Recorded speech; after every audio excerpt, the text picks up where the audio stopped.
Цзин, сен неге ол жақтан шықтың? Кеше Сяобай жатарға ертек оқып беруімді өтінді. Сол жерде ұйықтап қалыппын. Сендер не екеуің? Менде видеоконференция, арамызда ештеңе болған жоқ. Рас айтам.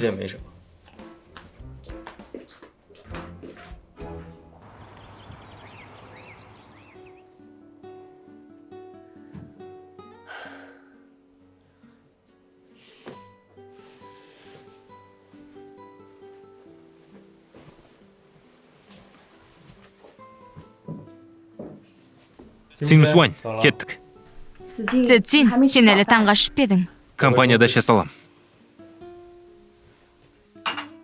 Мусюань, Цзиннің таңға ішкенін қадағалашы, өтінем сенен. Жарайды.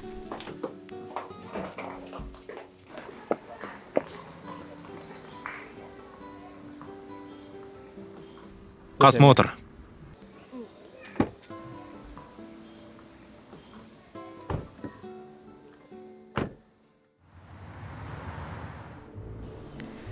Компанияға барған кезде көмекшіңнен таңға салдыр. Сен әкеп бересің. Анам саған айтты ғой.